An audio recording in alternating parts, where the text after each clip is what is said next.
पद भागबण्डाका नाममा मन्त्रालय नफुटाउने सत्ता साझेदार दलका शीर्ष नेताबीच सहमति। कान्तिपुर समाचारमा आज कार्यदलले सरकारका न्यूनतम साझा कार्यक्रम अझै बनाउन सकेन। ठूलो दल भएर पनि सरकार बनाउन नसकेको कांग्रेसले अब सशक्त प्रतिपक्षीको भूमिका निर्वाह गर्ने। पर्साको सिर्सिया नदी किन भयो प्रदूषित? चिसो बढ्दै जाँदा बालबालिकामा देखिन थाल्यो विभिन्न स्वास्थ्य समस्या। अनि अन्तर्राष्ट्रियमा इजरायली मन्त्रीको मस्जिद भ्रमणले निम्ति आएको विवाद र खेलकुदमा नेपाल T20 लिग सम्बन्धी प्रसङ्ग। नमस्कार, अब मुख्य समाचार। अन्तर्राष्ट्रिय विमानस्थलमा सुरक्षा जोखिम नियन्त्रणको चुनौती। रोकिएन अन्तर्देशीय अपराध र तस्करी। विज्ञ भन्छन् तत्काल सुधार आवश्यक। तर भित्र मुसानी छिर्नुहुन्न, ठिक उल्टो छ। शिक्षालाई रोजगारीसँग जोड्न नसक्दा अध्ययनका लागि विदेशिनेको संख्या वर्षेनी बढ्दो। एक वर्षमै 1,21,000ले लिए अनुमति। 67 अर्ब रुपैयाँ भन्दा बढी बाहिरियो। सरकार परिवर्तनको 10 दिनमै राष्ट्र ब्याङ्कले फेर्यो चालु पुँजी कर्जा मार्गदर्शन। भुक्तानीको म्याद 2.5 वर्ष थपियो। गभर्नर दलीय स्वार्थमा चलेको पूर्व गभर्नरको टिप्पणी। इजरायली मन्त्रीको अल अक्सा मस्जिद भ्रमणप्रति प्यालेस्टाइन सहित मध्यपूर्वी मुलुकको कडा विरोध। सुरक्षा परिषदको बैठक बोलाउन चीन र UAE को माग। र नेपाल T20 लिगमा फिक्सिङको आरोपमा CIB ले थाल्यो छानबिन। क्यान र भारतीय कम्पनी 73 स्पोर्ट्स बीचको सम्झौता पनि रद्द हुन सक्ने।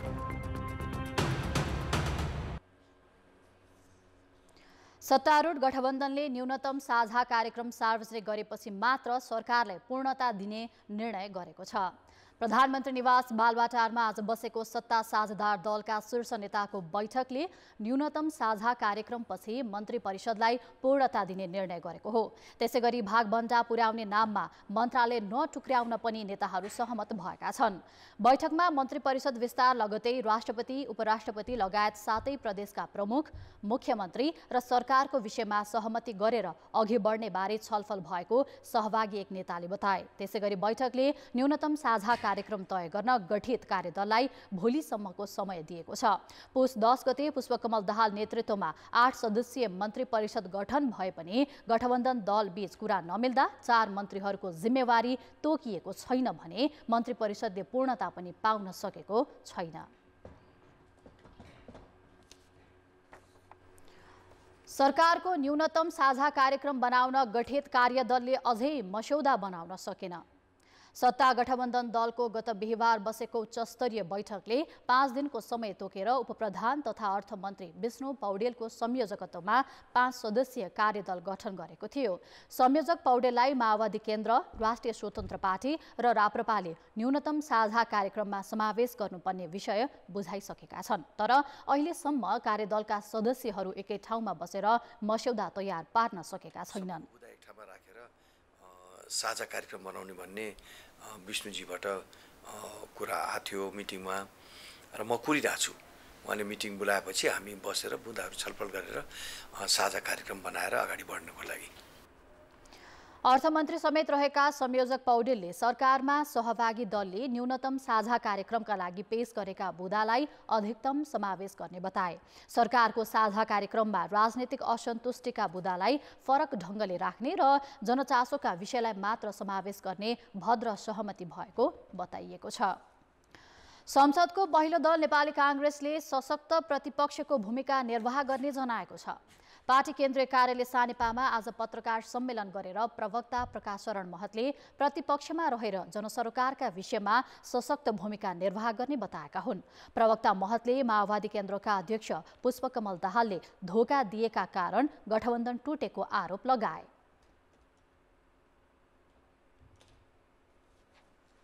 जुन बेलासम्म नेपाली कांग्रेस पार्टी यो विपक्षमा रहन्छ त्यो बेलासम्म हामी सशक्त विपक्षीको भूमिका निर्वाह गर्छौं।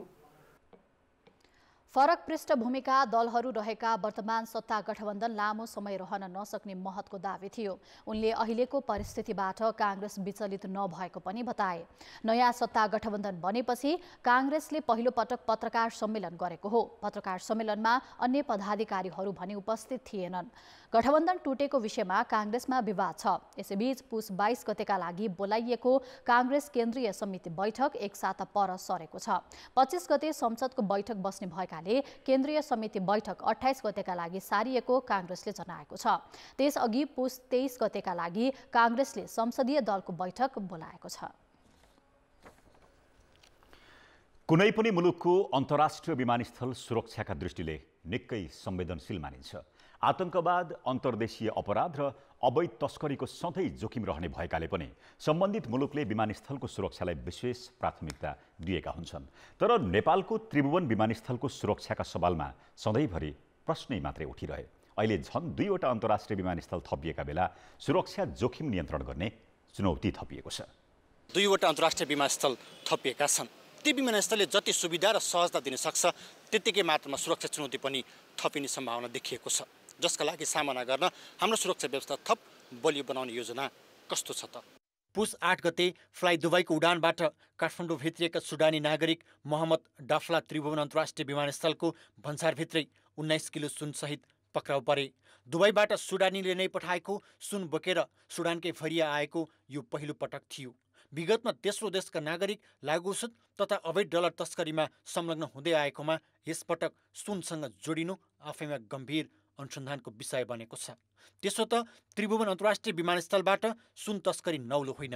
2075मा कर्मचारीकै मिलेमतोमा 33 किलो सुन भित्रिएपछि केही समय तस्करीका घटना सुनिएनन्। कारण तस्करको एउटा सञ्जाल छिन्न भिन्न भएको थियो। भन्सार प्रशासनले पनि आलोचना र कारबाहीको डरले कडाई गरेको थियो। केही समय यता भने तस्करीको स्वरूप फेरिएको छ। गहनादेखि झोल र अनेक स्वरूपमा सुन तस्करी नरोकिएको हो। पछिल्लो 2 वर्षमा मात्रै त्यसरी आएका 70 किलो सुन त्रिभुवन अन्तर्राष्ट्रिय विमानस्थलबाटै बरामद भएको तथ्याङ्क छ। अझ त्योभन्दा बढी डरलाग्दो रूपमा विमानस्थल लागुऔषधको सजिलो रुट बनिरहेको छ। प्रहरीका अनुसार पछिल्लो 3 वर्षमा त्रिभुवन अन्तर्राष्ट्रिय विमानस्थलबाट 21 किलो कोकेन, 75 किलो सेतो हेरोइन र 4 किलोभन्दा बढी एम्फेटामाइन बरामद भएका छन्। कहिलेकाहीँ हामीले पनि धेरै सुनमा मात्रै बढी फोकस भयौँ कि सुनभन्दा अन्यत्र कुराहरू, अहिले तपाईँले भन्नुभयो जस्तो ड्रग्सका कुराहरू हुन सक्छन्, अन्य कुराहरूको सन्दर्भमा पनि कसरी गर्ने भन्ने कुरामा चाहिँ अहिले भर्खरै हाम्रा साथीहरूले चाहिँ युरोपबाट यो ट्रक मेसिन जुन चलाउने खालको एउटा ट्रेनिङ लिएर आउनु भएको छ र त्यो मेसिन पनि हामीलाई हस्तान्तरण भइसकेको छ। अब हामी ड्रगको परीक्षणहरू गर्दाखेरि पनि अझ बढी अपग्रेडेड भर्सनमा ड्रगको परीक्षणहरू पनि गर्नलाई हामी अहिले तयारी अवस्थामै रहेको अवस्था छ। नेपालको विमानस्थलबाट हात्ती पनि छिराउन सक्छु भन्ने कुख्यात अपराधी चार्ल्स सोब्राज 19 वर्ष कैद भोगेर स्वदेश फर्किसकेका छन्।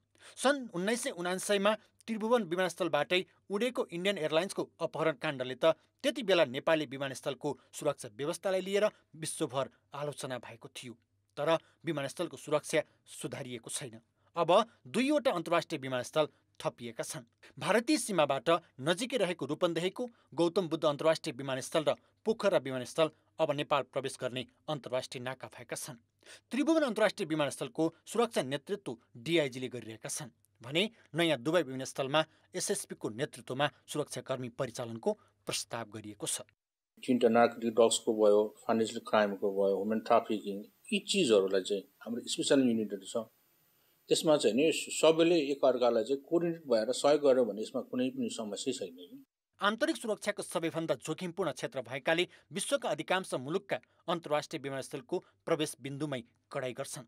तर नेपालको सन्दर्भमा भने ठिक उल्टो छ। नेपालबाट बाहिरिनेका लागि जाँच गर्न प्रहरीको टोली छ भने नेपाल भित्रने बिन्दुमा निजामती कर्मचारी छन्, जुन मुलुकलाई सुरक्षित बनाउने मापदण्ड विपरीत भएको सुरक्षा विज्ञको बुझाइ छ। भित्र मुसानी छिर्नुहुन्न, ठिक उल्टो छ हामी कहाँ। त्यो त्यहाँ पुलिस छैन, सुई आउँछ तल भन्सार क्षेत्र सुरु हुन्छ। भन्सार क्षेत्रमा पुलिसको उपस्थिति नै छैन, मान्दैन भन्सार। यो देश अचम्म छ। हेर्नुहोस् किन हुन्न? पुलिस, भन्सार, अध्यागमन सबै राज्यको संयन्त्र होइन। पुलिसलाई इमिग्रेसन लगायत भन्सार क्षेत्रमा नि पुलिसको प्रेजेन्स हुँदा कसलाई घाटा छ? राज्यलाई घाटा त छैन, हो व्यक्तिलाई त्यहाँ घाटा छ। त्यहाँ विकासका हिसाबले विमानस्थलको विस्तार जति सुखद छ त्यसको संवेदनशीलता त्योभन्दा बढी महत्त्वपूर्ण मानिन्छ। त्यसैले मुलुकलाई अन्तर्राष्ट्रिय अपराधको जोखिमबाट जोगाउन अन्तर्राष्ट्रिय विमानस्थलको सुरक्षामा ध्यान दिनैपर्छ। कान्तिपुर समाचारका लागि क्यामेरामा सुरज खड्काका साथमा रमेश धमाला, काठमाडौँ। सरकारले गुणस्तरीय शिक्षाको नारा लगाउन थालेको धेरै भइसक्यो, तर अवस्था जिउका त्यौँ हुँदा उच्च शिक्षा अध्ययनका लागि विदेशिनीको सङ्ख्या बढ्दछ। शिक्षासँगै रोजगारी पनि पाइने भएकाले उच्च शिक्षा अध्ययनका लागि विदेश जान 1 वर्षभित्रै अर्थात् सन् 2022मा 1,21,400 विद्यार्थीले शिक्षा मन्त्रालयबाट अनुमति लिएका छन्। शिक्षालाई सिप र रोजगारीसँग जोड्ने गरी नीति परिवर्तन नहुँदा विदेशिनी विद्यार्थी नघटेका हुन्। विराटनगरकी आस्था निरौला उच्च शिक्षा अध्ययनका लागि क्यानाडा जाने तयारीमा छिन्। स्वदेशमा राम्रो शिक्षा र अवसर नपाएको बताउने निरौलाले स्नातकोत्तर तह व्यवस्थापन विषय अध्ययनका लागि शिक्षा मन्त्रालयबाट एनओसी पत्र लिइन्। अब मेरो फर्दर भनेको चाहिँ यता ब्रोकर सेक्युरिटीहरूतिर जानु मन लागेको छ मलाई, इन्भेस्टमेन्ट सेक्टरमा। र त्यहाँ मैले चाहिँ अरू ठाउँमा भन्दाखेरि त्यहाँनिर अलिक राम्रो अपर्च्युनिटी देखेँ। That's the reason I choose that country. विदेशमा नयाँ भर्नाको समय भएकाले वैदेशिक अध्ययन अनुमति पत्र लिन निरौला जस्ता सयौं विद्यार्थीको भिड शिक्षा मन्त्रालयको वैदेशिक अध्ययन अनुमति शाखामा लाग्ने गरेको छ। पछिल्लो समय यो शाखाले दैनिक 600 भन्दा बढी विद्यार्थीलाई अनुमति पत्र दिँदै आएको छ। सन् 2022 को 1 वर्षमा 1,21,400 विद्यार्थीले अध्ययन अनुमति पत्र लिएका छन्। त्यसमा सबैभन्दा बढी अस्ट्रेलियामा 66,800, जापानमा 16,200, क्यानाडामा 11,000, बेलायतमा 7,600, अमेरिकामा 5,100 विद्यार्थीले अनुमति पत्र लिए। नेपालबाट 109 वटा देशमा अध्ययनका लागि विद्यार्थी जाने गरेका छन्। 2022 को तथ्याङ्कको अध्ययन गर्दाखेरि 1,21,419 जना विद्यार्थीहरू चाहिँ विभिन्न मुलुकमा उच्च शिक्षा अध्ययनको लागि जानुभएको देखिन्छ। हाम्रो देशमा डक्टर्सहरू पनि बाहिर जानुभएको देखिन्छ, इन्जिनियर्सहरू त्यस्तै गरी बाहिर जानुभएको देखिन्छ। त्यस कारणले गर्दाखेरि यो एउटा चाहिँ विकराल समस्याको रूपमा चाहिँ सिर्जित हुँदै गएको चाहिँ हामीले देख्छौँ। त्यहाँ अलि राम्रो पढाइ हुन्छ, प्र्याक्टिकल्ली हुन्छ, अब यहाँ थ्योरिटिकल्ली हुन्छ नि त। अब पढाइको कम्पेयरमा चाहिँ उता राम्रो छ यहाँभन्दा, त्यही भएर। त्यसो त उच्च शिक्षा अध्ययनकै लागि श्रावणदेखि कार्तिकसम्मको 4 महिनामा 22 अर्ब रुपियाँ बाहिरिएको छ। गत आर्थिक वर्षमा भने 67 अर्ब भन्दा बढी विदेशिएको थियो। शिक्षालाई सिप र रोजगारसँग जोड्ने गरी शिक्षा नीति परिवर्तन गर्न सके मात्र विदेशी नै विद्यार्थी रोक्न सक्ने विज्ञको बुझाइ छ। स्कुल लेभलबाटै यो जुन अलिकति प्राविधिक र व्यवसायमूलक भनौँ न खपत हुने खालको शिक्षा नीतिमा त्यो बढाउँदै आयो भने एउटा जेनेरेसन सपोज कमसेकम 10 वर्षको बिचमा यो घट्दै जाला भन्ने हुन्छ। नभए चाहिँ अहिलेकै शिक्षा नीतिमा अलिकति थपघट मोडिफाई गर्दै गयो भने यसलाई चाहिँ रोक्न गाह्रो हुन्छ। 1 वर्षमा 1,21,000 विद्यार्थी उच्च शिक्षाका लागि विदेशिनु मुलुककै लागि गम्भीर विषय हो। मेधावी विद्यार्थी विदेशी रहेको अवस्थामा सरकारले समयानुकूल पाठ्यक्रम परिमार्जन र विश्वविद्यालयले नयाँ विषय पढाउनेतर्फ नसोच्ने हो भने समस्या जटिल नहोला भन्न सकिन्न। कान्तिपुर समाचारका लागि क्यामेरामा विनोद कोजुका साथ नारायण किलम्बु, काठमाडौँ। अब जनताको आवाज। हामीले आज 7 प्रदेशमा सोधेका छौँ, उच्च शिक्षा अध्ययनको लागि विदेशी क्रम किन बढेको होला? जनताको आवाज। रोजगारी नभएर स्टुडेन्ट भिजा लगाएर विदेशी बाध्य भएका छन्। बेरोजगारीलाई कसरी घटाउने भन्ने एउटा मापदण्ड सरकारले बनाउन सकेका छैन। पढाइ अनुसारको काम नमिल्नु एउटा प्रमुख कारण रहेको छ। नेपालमा चाहिँ अलिकति बेरोजगारको कारणले गर्दाखेरि खर्च गर्ने ठाउँ नेपालमा नपाएर खर्च गर्नलाई विदेश गएको हुन् भने जस्तो रोजगार नपाएको कारणले गर्दाखेरि उहाँहरू विदेशी बाध्य हुनुभएको छ। फल्नाले यति पैसा कमायो यो देशमा गएर, फल्नाले यति पैसा कमायो भन्ने हुटुटीले विदेशी आउन्। उपकरणहरूको पनि विदेशमा जस्तो फेसिलिटी छ पर्याप्त छ त्यति चाहिँ नेपालमा नभएकोले मान्छे जान्छ। विद्यार्थी भाइ बहिनीहरूले आफ्नो भविष्य चाहिँ आफ्नो देशमा नदेखेको कारणले गर्दा नेपालको शिक्षाको क्वालिटी विश्व स्तरमा अलिक कम्पिटेटिभ छैनन्। विदेशी शिक्षा लिन्छ र त्यही आफ्नो लाइफ सेटल गर्न चाहन्छन्। अर्को घरको जान देखेर पनि जान सिकेको मान्छेले मुख्य आर्थिक स्थिति अब आफूलाई कमाइ पनि हुने, त्यस साथसाथै आफू शिक्षा पढ्न पनि हुने, पढ्न पनि पाउने, रोजगार पनि पाउने हुनाले विदेशमा जाने, पैसा कमाउन को लागि नै भनेर चाहिँ जाने गरेको देखिन्छ। यहाँको शिक्षा नीति व्यवहारिक नहुनु। नेपालमा पढेर केही काम नै छैन हैन, उच्च शिक्षा पढेर मान्छेहरू पढेर हैन केही जागिरी पनि पाइरहेको छैन। नेपालमा उच्च शिक्षापछि हामीले के गर्ने त्यसको आधार केही पनि नभएको कारणले गर्दाखेरि एउटा फ्यासनको रूपमा नि भइसकेको छ।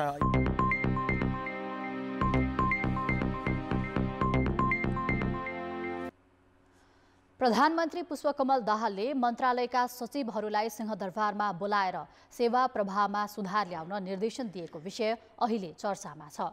विगतमा पनि प्रधानमन्त्री र मन्त्रीहरूले यसै गरी कर्मचारीलाई निर्देशन दिने गरेका थिए। हरेक सरकारका पालामा दिइने यस्ता निर्देशनहरू किन कार्यान्वयनमा आउन सकिरहेका छैनन्?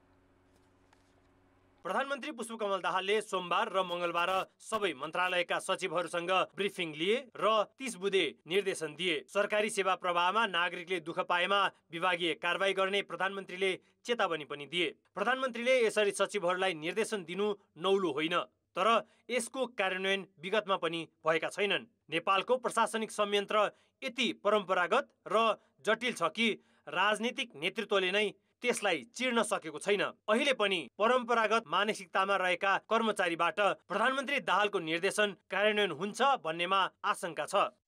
त्यो राजनीतिक नेतृत्वको त्यो दायित्व, जिम्मेवारी र समग्र मुलुकको त्यो आवश्यकता र त्यसमाथि उभिएर आएका निर्देशनहरूलाई प्रभावकारी हिसाबले कार्यान्वयनमा लिएर जानका लागि हाम्रो जे खालको मेसिनरी रहिरहेको छ यो हिजो पनि त्यति प्रभावकारी देखिएन, आज पनि त्यो प्रभावकारी हुँदैन कि भन्ने आशंका रहिरहेको छ। निर्देशनलाई निर्णयमा परिणत गरेर त्यो निर्णयको कार्यान्वयन गर्नको लागि चाहिँ कानुनै बनाउनु पर्यो, अथवा के गर्दाखेरि त्यो कार्यान्वयन सहज हुन्छ त्यतातिर ध्यान दिनु पर्यो, अनि मात्रै सुधार हुन्छ। यो मौखिक निर्देशनले मात्रै यो चाहिने तपाईँको एउटा पोलिटिकल कन्जम्सन, पब्लिक कन्जम्सन भन्छ नि, बाहिर देखाएर यसो जस चाहिने बटुल्ने हिसाबले मात्र यो गरियो। नीतिगत तहका साथै जनजीविकामा समेत सम्बोधन नगरी नागरिकमा सकारात्मक सन्देश प्रवाह गर्न सकिँदैन। यसका लागि प्रशासनिक संयन्त्रमा समेत परिवर्तन अत्यावश्यक हुन्छ। त्यसो त प्रधानमन्त्रीले निर्देशन दिँदैमा सबै समस्या तत्कालै समाधान हुन्छन् भन्ने पनि छैन। राज्यका हरेक जसो निकायमा सुशासन कमजोर छ। पुराना ढाँचामा रहेका कर्मचारी प्रविधि मैत्री नहुनु र परम्परागत पद्धतिमा नै काम गर्ने परिपाटीले नागरिकलाई पक्कै सहजता दिँदैन। व्यवस्थापकीय सुधार गर्दै समस्या समाधान गर्ने हो भने सुशासन कायम गर्ने पर्याप्त ठाउँ छन्। यसका लागि दृढ इच्छा शक्ति भएको जिम्मेवार राजनीतिक नेतृत्व उत्तिकै आवश्यक हुन्छ। त्यो सँगै कार्यान्वयन गर्ने स्थायी सरकारको रूपमा रहेको प्रशासनिक संयन्त्रको दायित्व उत्तिकै महत्त्वपूर्ण छ। भूमिका चाहिँ सबभन्दा बढी चाहिने प्रधानमन्त्रीकै हुन्छ, किनभने सरकार प्रमुख भनेको चाहिने जस्तो परिवारको प्रमुख हुन्छ नि, त्यसै गरी सरकारको प्रमुख चाहिँ अभिभावक उहाँ भएको हुनाले अभिभावक मात्रै नभएर प्रमुख कार्यकारी नै हो नि त प्रधानमन्त्री भनेको। त्यस हुनाले बढी जिम्मेवार उहाँ हुनुहुन्छ, दोषी भन्नेतिर नजाउँ होइन। सचिवहरूले नेतृत्व गर्नुभएको छ, उहाँहरूलाई अगाडि राखेर उहाँहरूको कुरा सुनेर कुरा चित्तबुद्ध भएन र काम पनि चित्तबुद्ध भएन, निर्धारित समयभित्र उहाँहरूले भनेअनुसार गर्न सक्नु भएन भने कारबाही पनि गर्नु पर्यो। कमिटमेन्ट र विलिङनेस पोलिटिकल लिडरसिपले दिइसकेपछि त्यसको कार्यान्वयनमा त हस्ताक्षर कसको चल्छ? मन्त्रीको त चल्दैन। हस्ताक्षर त हरेक निर्णयलाई कार्यान्वयनमा लिएर जाने कुराको त कि सचिवको चल्छ कि विभागीय प्रमुख चल्छ कि आयोजना प्रमुख त्यसको जिम्मेवार। त्यसो हुँदा त्यो पाटोतर्फ हामीले जानुपर्छ। कतिपय कानुनी अडचन देखाएर कर्मचारीले सेवा प्रवाह सुस्त भएको भन्दै आएका छन्। के अब प्रशासनिक संयन्त्रले सहज सेवा प्रवाहको जिम्मेवारी निर्वाह नगरे उनीहरूलाई जवाफदेही बनाउन राजनीतिक नेतृत्वले सक्ला? कान्तिपुर समाचारका लागि जिल्ला सहकर्मी अमरकान्त ठाकुरको सहयोगमा क्यामेरामा सञ्जय लुइटेलका साथ सुबिन्द्र श्रेष्ठ, काठमाडौँ। अब बाँकी समाचार। टिकापुर घटनामा दोषी ठहर भई कारागारमा रहेका रेशम चौधरीको रिहाइका लागि शेरबहादुर देउबा नेतृत्वको पूर्ववर्ती सरकारले ल्याएको अध्यादेश राष्ट्रपति कार्यालयमा अड्कियो। संसदको अधिवेशन आह्वान भइसकेकाले अब रेशम रिहाइको पहल संसदबाटै हुनुपर्ने नागरिक उन्मुक्ति पार्टीको माग छ। तर देउबा सरकारका पालामा अध्यादेशको चर्को विरोध गरेका दलहरू सत्तामा पुगेका छन्। ती दल अब रेशमको रिहाइका लागि संसदमा कसरी प्रस्तुत होलान्? प्रतिनिधि सभा चुनावको मत परिणाम आए लगतै माओवादी अध्यक्ष पुष्पकमल दाहाल दिल्ली बजार स्थित कारागार पुगे। त्यहाँ उनले जन्मकैदको सजाय भोगिरहेका पूर्व सांसद रेशम चौधरीलाई भेटेर सरकार निर्माणमा समर्थन मागे। प्रधानमन्त्री बन्नु अघि उनले उन्मुक्ति पार्टीका नेतालाई नयाँ सरकार बने लगतै 24 घण्टाभित्र रिहाईको पहल गर्ने आश्वासन समेत दिए। माओवादीले रेशम चौधरीको रिहाईमा चासो लिए पनि नेकपा एमाले त्यति रुचि नदेखाएको उन्मुक्तिका नेताहरूको बुझाइ छ। 2078 जेठ 18 गते तत्कालीन प्रधानमन्त्री ओली नेतृत्वको सरकारले थरुहट थारुहान संयुक्त सङ्घर्ष समितिसँग सहमति गरेको थियो। त्यो सहमतिमा टिकापुर घटनाका आरोपितमाथि लागेका मुद्दा फिर्ता हुनुपर्ने उल्लेख थियो। कैलालीमा भिन्नै कार्यक्रममा एमाले अध्यक्ष केपी शर्मा ओली र माओवादी केन्द्रका अध्यक्ष पुष्पकमल दाहालले रेशमलाई झुठा मुद्दामा सजाय भएको बताएका थिए।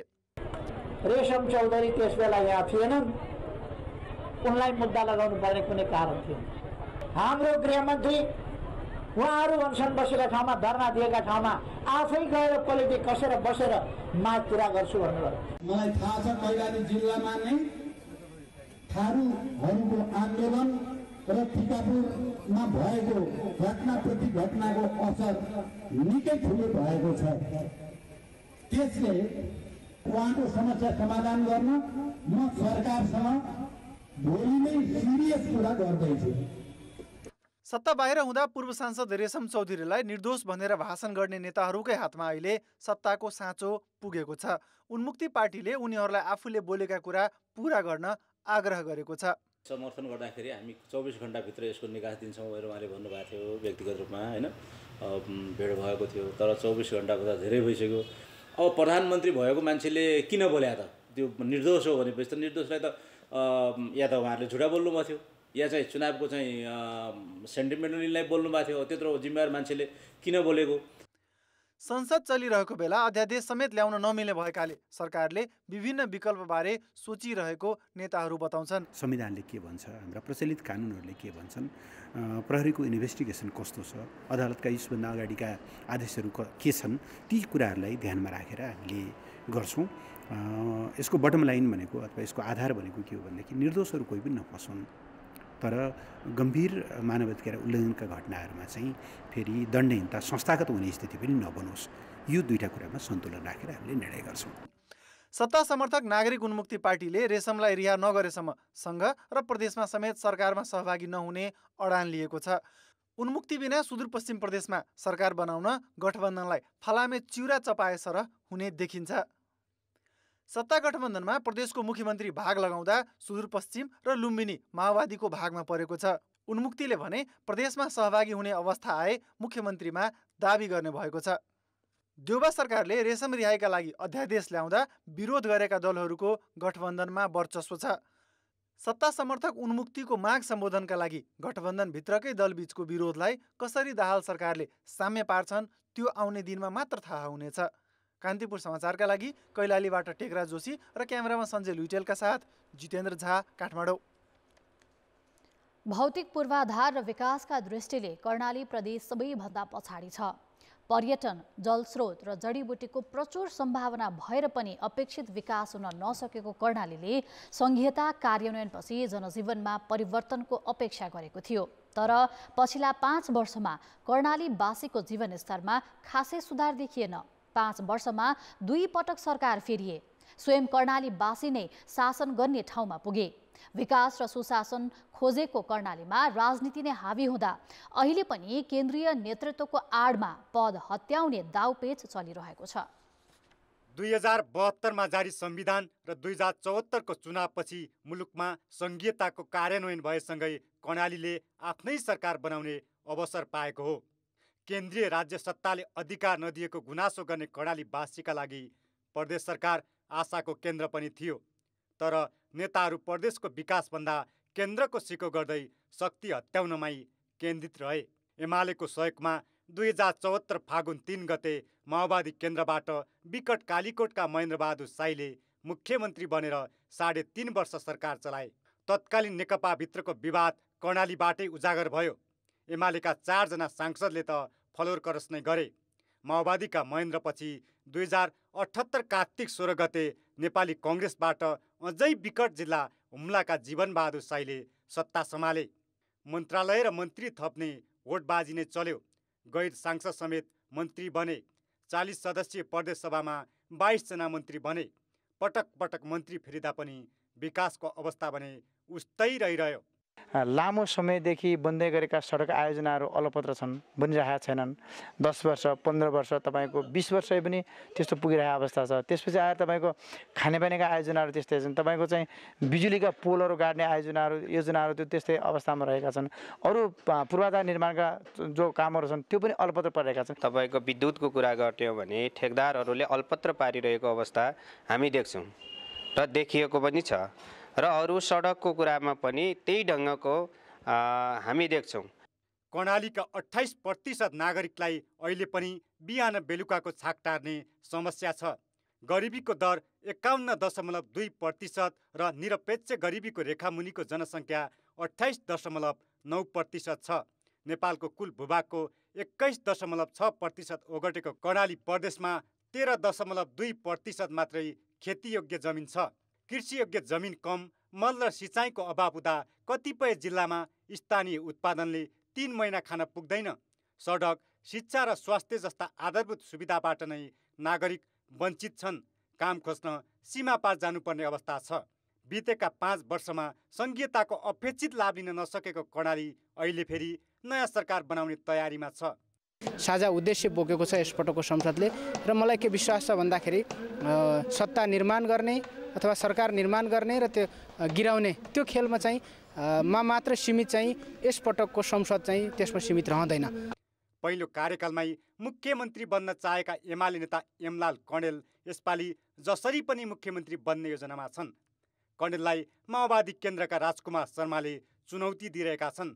एमलाल एमाले अध्यक्ष केपी शर्मा ओली निकट छन् भने राजकुमार माओवादी केन्द्रका नेता जनार्दन शर्मा निकट छन्। कर्णालीले आफ्नै सरकार खोजेको विकास र जीवनस्तर सुधारका लागि हो। तर बितेका 5 वर्षमा प्रदेश सरकारले जनअपेक्षा अनुसार काम गर्न सकेन। हाम्रो विकास निर्माण सहज रूपमा र सोचे जस्तो हुन नसकेको हो कि भन्ने लाग्छ। त्यति हुँदाहुँदै पनि अब केही मात्रामा नभएकै चाहिँ होइन, तर देखिने गरी चाहिँ हामी कहाँ नहुन सकेको हो कि भन्ने लाग्छ। केन्द्रले बेवास्ता गरेको गुनासो गर्नेहरूले सङ्घीयतामा आफै शासन गर्दा पनि कर्णालीले के पायो भन्ने प्रश्न उठेको छ। अहिले मुख्यमन्त्री कसलाई बनाउने रस्साकसी चलिरहँदा आगामी 5 वर्षमा कर्णालीको विकास कसरी गर्ने भन्ने बहस हुनु अहिलेको आवश्यकता हो। कान्तिपुर समाचारका लागि सुर्खेत सहकर्मी कमल पन्त र जाजरकोट सहकर्मी सरोज ओलीको सहयोगमा प्रकाश बम, काठमाडौँ। अब जनमतको अन्तिम परिणाम। जनमतमा हिजो हाम्रो प्रश्न थियो, सामुदायिक विद्यालयको पाठ्य पुस्तक समयमा छाप्न नसक्नुलाई के भन्ने। ए, जनक शिक्षाको लापरवाही, बी, सरकारको बेवास्ता र सी, कमिसनको खेल। जनमतको अन्तिम परिणाम यस्तो छ। ए, जनक शिक्षाको लापरवाहीमा 32%, बी, सरकारको बेवास्तामा 35% र सी, कमिसनको खेलमा 33% मत प्राप्त भएको छ। अब आजको प्रश्न। जनमत। कर्णालीका मुद्दामा राजनीतिक नेतृत्व किन संवेदनशील नदेखिएको होला? ए, सत्तामा मात्र रमाउने प्रवृत्ति, बी, दुर्गमको दुःख नबुझेर र सी, भूगोलको बाध्यता। जनमतको अन्तिम परिणाम भोलि साँझ 8 बजेको कान्तिपुर समाचारमा प्रसारण गर्नेछौँ। कृपया NEWS न्युज स्पेस AB वा सी टाइप गरी 34001मा SMS गरी आफ्नो मत व्यक्त गर्नुहोला। चिसो बढेसँगै बालबालिकामा ज्वरो, रुगाखोकी, झाडापखाला तथा छाला सम्बन्धी समस्या देखिने क्रम बढेको छ। सामान्यतः गर्मीको तुलनामा जाडोमा अस्पताल पुग्ने बालबालिकाको सङ्ख्या कम हुन्छ, तर जटिल भएर भर्ना हुनेको सङ्ख्या भने चिसो मौसममा नै बढी हुने गरेको कान्ति बाल अस्पतालले जनाएको छ।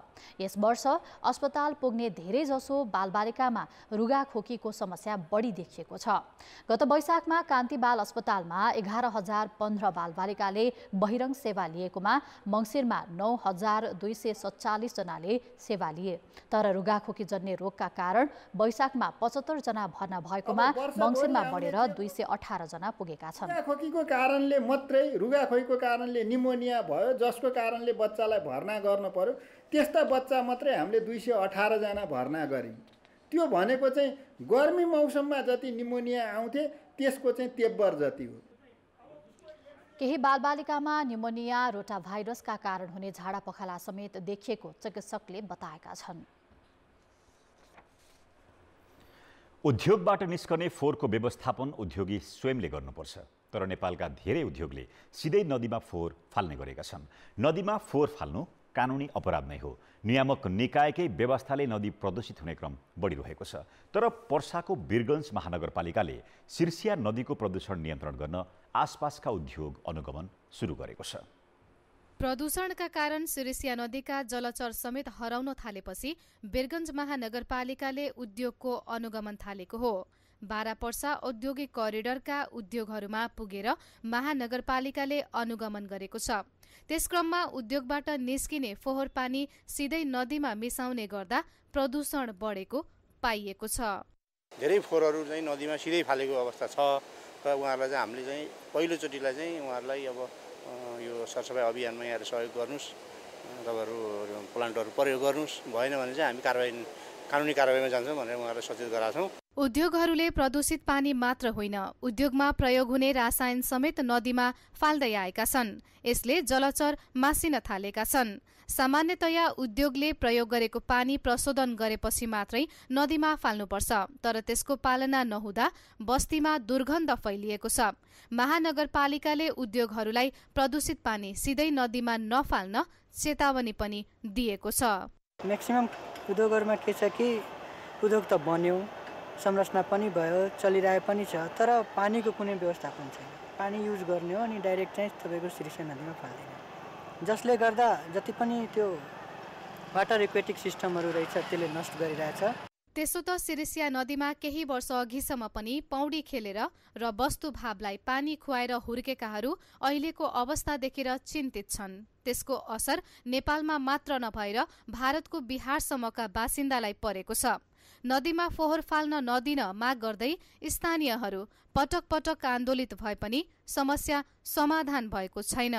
दादा परदादा लोग कहत रहे मने बात भाई ये से नदी में पानी उनी पीले वाला लोग रसकौलों में ही पानी जाला, रसकौल में जाता तो वहाँ तकले काला पानी चल जाला। वीरगञ्ज सिमरा क्षेत्रमा उद्योग स्थापना गर्ने क्रम बढेको छ, तर प्राय सबै कल कारखानाले फोहोर मैलाको उचित व्यवस्थापन गरेका छैनन्। हामी उद्योग वाणिज्य संघमा पनि उद्योगीहरूलाई बसाएर कसरी हामीहरूले यसलाई आउने दिनहरूमा सिर्सिया नदीलाई सरसफाई, किनभने यो सबै सम्पूर्ण जनताको एउटा चासोको विषय छ। विगतका केही वर्षदेखि नै पटक पटक उद्योगहरूको मन्त्रीस्तरीय अनुगमन भए तापनि हालसम्म प्रदूषण नियन्त्रण हुन सकेको छैन।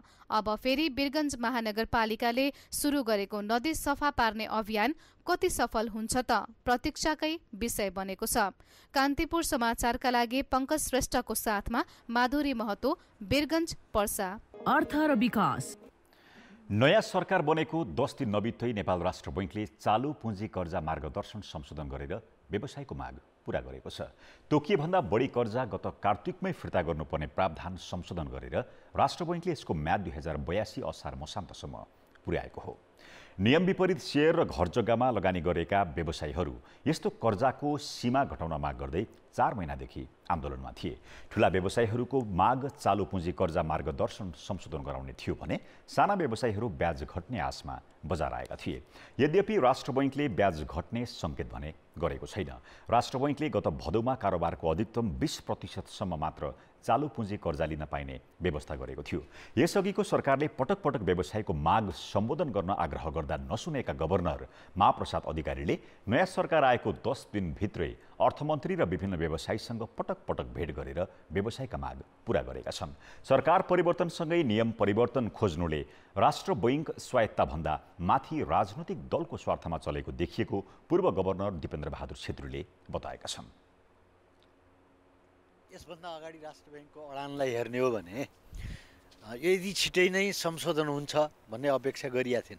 नीतिगत किसिमका यस्ता निर्णयहरू नि बेला बेलामा बदलिने हो र अनि राजनीतिक वातावरण चाहिँ बदलिन साथै आर्थिक नीतिका कुराहरू, मौद्रिक नीतिका कुराहरू नि बदलिन थाल्ने हो भनेदेखि सम्भवतः यो क्षेत्रमा काम गर्नेहरूले अनिश्चितताको अनुभूति गर्ने र पछि विश्वासमा लिन नसक्ने कुरा हुन्छ। सरकार परिवर्तन अघि अर्थ मन्त्रालय जान रुचि नदेखाउने गभर्नर अधिकारी नयाँ सरकार आएपछि भने पटक पटक मन्त्रालय पुगेका थिए। आजै प्रधानमन्त्री र अर्थमन्त्रीलाई भेटेर फर्किएपछि गभर्नर अधिकारीले मार्गदर्शन संशोधन गरेका हुन्। निजी क्षेत्रले यो मार्गदर्शन नै स्थगित गर्न माग गरे पनि उनले कर्जा फिर्ता गर्ने समयसीमा बढाइदिएका छन्। मार्गदर्शन लागू नहुने सीमा 50 लाख रुपियाँ रहेकामा त्यसलाई बढाएर 1 करोड पुर्याइएको छ। तोकेको सीमाभन्दा बढी कर्जा लिएकाले 2080 असारसम्म 10% भुक्तानी गरिसक्नुपर्नेछ। त्यसपछि हरेक 6 महिनामा 20% किस्ता तिर्नुपर्नेछ। सर्वोच्च अदालतले एकपटक प्रयोग गरेर निष्क्रिय भइसकेको मोबाइलको सिम कार्ड पुनः अर्को व्यक्तिलाई बेच्न नपाउने आदेश दिएको छ। कुनै एकजनालाई बिक्री भइसकेको सिम एक्टिभ नभए पनि अरू कसैलाई बेच्न नपाइने आदेश दिएको हो। सञ्चार र सूचना प्रविधि मन्त्रालय समेतलाई विपक्षी बनाउँदै सपना भण्डारीले दायर गरेको रिटमा सर्वोच्च अदालतले यस्तो आदेश दिएको हो। यसअघि कुनै पनि व्यक्तिको नाममा जारी भएको सिम कार्ड 6 महिनासम्म प्रयोगमा नआएमा सो नम्बर खारेज गर्ने र खारेज भएको मितिबाट 6 महिनापछि पुनः बिक्री वितरण गर्न पाउने व्यवस्था थियो। सर्वोच्चको दूरसञ्चार प्राधिकरणबाट जारी भएको निर्देशन कार्यान्वयन नगर्न नगराउन भन्दै अन्तरिम आदेश दिएको हो। खेलकुद समाचार। कान्तिपुर खेलकुद समाचारमा स्वागत छ। नेपाल क्रिकेट सङ्घ क्यानले नेपाल T20 लिग आयोजनाको साझेदार 7-3 स्पोर्ट्ससँगको सम्झौता रद्द गर्ने तयारी थालेको छ। भारतीय कम्पनीले सम्झौता पूरा नगरेपछि क्यानले सहकार्य तोड्ने योजना बनाएको कोषाध्यक्ष रोशन बहादुर सिंहले बताए। आयोजनाको साझेदार 7-3 स्पोर्ट्सले आज पनि सम्झौता अनुसार रकम उपलब्ध नगराएपछि क्यान सम्झौतामा पुनर्विचारको योजनामा अघि बढ्न लागेको हो। 7-3 ले क्यानलाई पहिलो किस्ता बापत दिनुपर्ने 3 करोड 90 लाख अझै उपलब्ध गराएको छैन। प्रतियोगिता हुनुअघि क्यानको खातामा 1 करोड 20 लाख जम्मा भएको भए पनि प्रतियोगिताको 60% भन्दा धेरै खेल सकिँदासम्म बाँकी रकम नपाएको सिंहले बताए। 7-3 ले आज साँझसम्म बाँकी रकम दिने प्रतिबद्धता जनाएको थियो। क्यान र 7-3 स्पोर्ट्स बीच 8 वर्षका लागि 33 करोडमा सम्झौता भएको हो। 7-3 ले प्रतियोगिता जारी रहँदा खेलाडीलाई सबै पारिश्रमिक दिने सहमति गरे पनि त्यो समेत अझै उपलब्ध गराएको छैन। हिजोदेखि खेलाडीको पारिश्रमिक विवाद सुरु भएको थियो। पारिश्रमिक नपाएका खेलाडीले खेल्न नमानेपछि क्यानले 7-3 लाई तत्काल रकम निकासा गर्न वा सम्झौता रद्द गर्न ताकेता थालेको हो। खेलाडीको पारिश्रमिकको जिम्मेवारी वहन गर्दै क्यानले आज सबै टिमका खेलाडीसँग बैंक डिटेल भने मागिसकेको छ। यसैबीच लिगमा म्याच फिक्सिङ र अवैध सट्टेबाजीबारे नेपाल प्रहरीको केन्द्रीय अनुसन्धान ब्युरो CIB ले अनुसन्धान समेत थालेको छ। नेपाल क्रिकेट सङ्घ क्यानको आयोजनामा जारी पहिलो फ्रेन्चाइज नेपाल T20 लिग फिक्सिङको विवादमा छ। खेलाडीको प्रदर्शनले नभई सट्टेबाजी र मिलेमतोले लिग ओझेलमा परेको हो। फिक्सिङको शङ्का खेल सुरु हुनु अघि नै थियो। क्यानले मिलेमतो वा कुनै अवैध कार्य नभएको दावी गरे पनि प्रहरीको केन्द्रीय अनुसन्धान ब्युरो CIB ले सट्टेबाजी र मिलेमतोको आशंकामा अनुसन्धान थालेको छ। नेपाली राष्ट्रिय टिमका पूर्व कप्तान तथा काठमाडौँ नाइट्सका कप्तान ज्ञानेन्द्र मल्लले मङ्गलबार आफ्नो टिमका एक खेलाडीलाई फिक्सिङको प्रस्ताव आएको बताए। त्यसअघि प्रतियोगिताका कमेन्टेटरको रूपमा कार्यरत सचिन तिमल सिन्हाले समेत फिक्सिङ भएको दावी गरे। यी दुवै घटनाको बारेमा मिलेमतो तथा भ्रष्टाचारी सम्बन्धी अनुसन्धान गर्ने निकाय एन्टी करप्सन युनिट ACU मा जानकारी पुगिसकेको छ। युनिटमा 8 भन्दा धेरै फिक्सिङको उजुरी परेको स्रोत बताउँछ। यति मात्र होइन, गृह मन्त्रालयको निर्देशनमै केन्द्रीय अनुसन्धान ब्युरोले समेत प्रतियोगितामा भएका यस्ता शङ्कास्पद गतिविधिमाथि छानबिन थालेको छ। नेपालको भूमिमा घटेको छ भने विदेशी भनेर उन्मुक्ति पाइँदैन। त्यो स्वदेशको नागरिकले सरह चाहिँ कारबाही हुन्छ। त्यसले गर्दाखेरि नेपाली खेलाडी विदेशी खेलाडी नेपाली अफिसियल विदेशी अफिसियल भन्ने यसमा हुँदैन। प्रचलित कानुन बमोजिम कोही दोषी फेला पर्यो भने प्रचलित कारबाही हुन्छ। विश्व क्रिकेटकै लागि पछिल्लो समय म्याच फिक्सिङ र स्पट फिक्सिङ चुनौती बनेका छन्। खेलाडीलाई प्रलोभनमा पारेर नतिजा हेरफेरको प्रयास भइरहेको हुन सक्ने CIB को प्रारम्भिक अनुमान छ। विश्व क्रिकेटमा फिक्सिङका गतिविधि हुनु नौलो विषय होइन, तर सम्बन्धित देशको क्रिकेटको गभर्निङ बडीले फिक्सिङका गतिविधि नियन्त्रण गर्न कस्तो भूमिका खेल्छ वा कस्तो संयन्त्र बनाउँछ भन्ने विषय भने महत्त्वपूर्ण छ। पछिल्लो प्रकरणमा लिगको साझेदार भारतीय कम्पनी 7-3 स्पोर्ट्ससँगै नेपाल क्रिकेट सङ्घ क्यान पनि विवादमा तानिएको छ। सामाजिक सञ्जालमा कसैले बोलेको होइन घरमा त्यो भइ नै हाल्यो भन्ने कुरा यसमा सत्यता छैन। कुनै पनि सत्यता छैन यसमा। म्याच फिक्सिङमा स्पोर्ट्स फिक्सिङमा कोही मान्छे संलग्न छ भन्ने कुरा अहिलेसम्म पुष्टि भएको छैन होइन।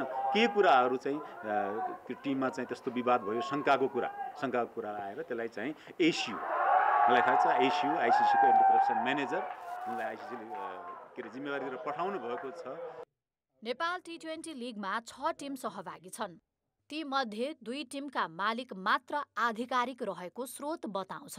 खेलाडीहरूले अहिलेसम्म टिम मालिक नै भेटेका छैनन्। नेपाली खेलाडीलाई कप्तानको जिम्मेवारी नदिनु, प्रत्यक्ष प्रसारणमै बेटिङ कोड राखिनु तथा इलिगल बेटिङ कम्पनीलाई प्रायोजक बनाइनुले पनि फिक्सिङको आशंका बढाएको छ। प्रमाणको नजिक पुगेको CIVले क्यानका पदाधिकारीहरूलाई समेत बोलाएर बयान लिएको छ। त्यस्तोमा संलग्न दोषीहरूलाई चाहिँ कानुनको दायरामा ल्याउने भन्ने नै हिसाबले चाहिँ हामी अनुसन्धानको क्रममा अगाडि बढेका छौँ र यसमा हामीले खेलसँग सम्बद्ध पदाधिकारीहरू, क्यानका पदाधिकारीज्यूहरू, त्यसपछि त्यहाँका एम्पायरहरू लगायत मिडियामा जो साथीहरूले चाहिँ विभिन्न खाले चाहिँ आशंकाहरू व्यक्त गर्नुभएको छ अथवा विभिन्न फ्याक्टहरू पनि दिनु भएको छ, उहाँहरूसँग पनि हामीहरू चाहिँ उहाँहरूको टचमा गएर उहाँहरूलाई टचमा ल्याएर हामीले अनुसन्धान प्रक्रिया अगाडि बढाएका छौँ। मुलुकी अपराध संहिता 2074ले खेल मिले मत्तो तथा म्याच फिक्सिङ सम्बन्धी कसुरमा सजाय निर्धारण गरेको छ। संहिताको दफा 51 उपदफा 3मा नेपालमा वा विदेशी मुलुकमा मिले मतो गरे 3 वर्षसम्म कैद र 3000 सम्म जरिवाना तोकेको छ। साथै फिक्सिङमा लेनदेन भएको रकम सबै जफत हुने कानुनी व्यवस्था छ। कान्तिपुर समाचारका लागि खेलकुद ब्युरोको रिपोर्ट। लुम्बिनी अल स्टारले नेपाल T20 लिगमा काठमाडौँ नाइट्स विरुद्ध 102 रनको फराकिलो जित हात पारेको छ। यो सँगै लुम्बिनीले क्वालिफायर्समा स्थान पक्का गर्यो। त्रिवी क्रिकेट मैदान किर्तिपुरमा लुम्बिनीले टस जितेर पहिले ब्याटिङ गरेको थियो। टिम काठमाडौँ समयमै मैदान आइ नपुग्दा खेल 17 ओभरको मात्र खेलाइयो।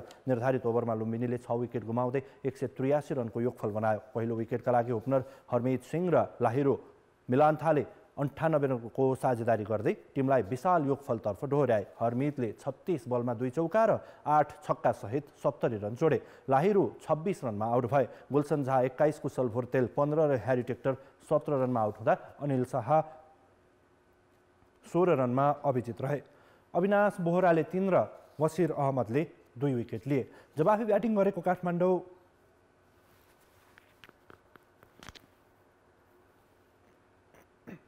15 ओभर 4 बल खेल्दा 81 रनमा अल आउट भयो। प्रतियोगितामा लुम्बिनीको यो 8औं जित हो। 16 अङ्कसहित लुम्बिनीले 1 खेल बाँकी रहँदै शीर्ष स्थान पक्का गरेको छ।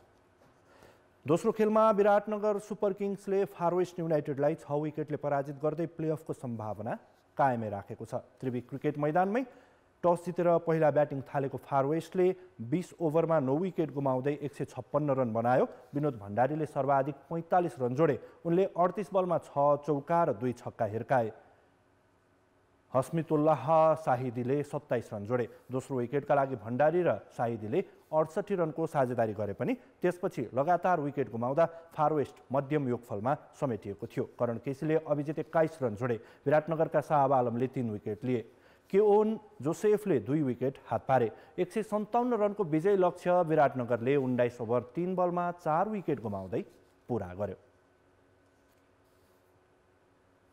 सङ्कटा क्लब 22औं आहारा गोल्ड कपको फाइनलमा प्रवेश गरेको छ। पहिलो सेमिफाइनलमा सङ्कटाले साबिक विजेता एपीएफ क्लबलाई 4-1 ले पराजित गरेको हो।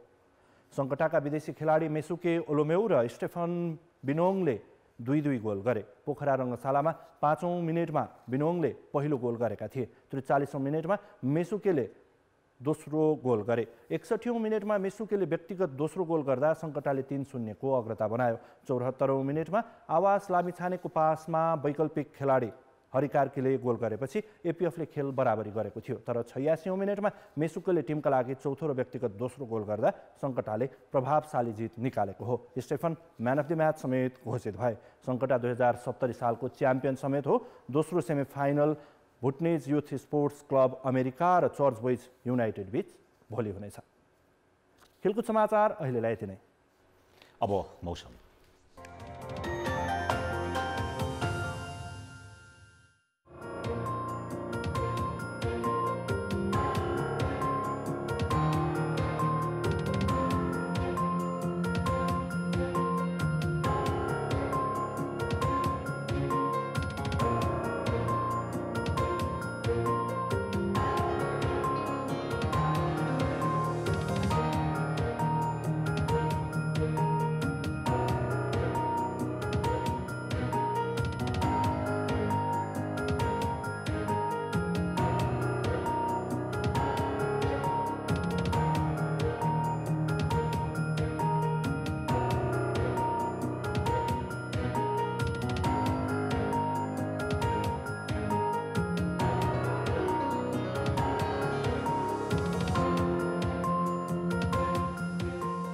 कान्तिपुर समाचार अहिलेलाई सकियो। कान्तिपुर टेलिभिजन हेर्दै गर्नुहोला।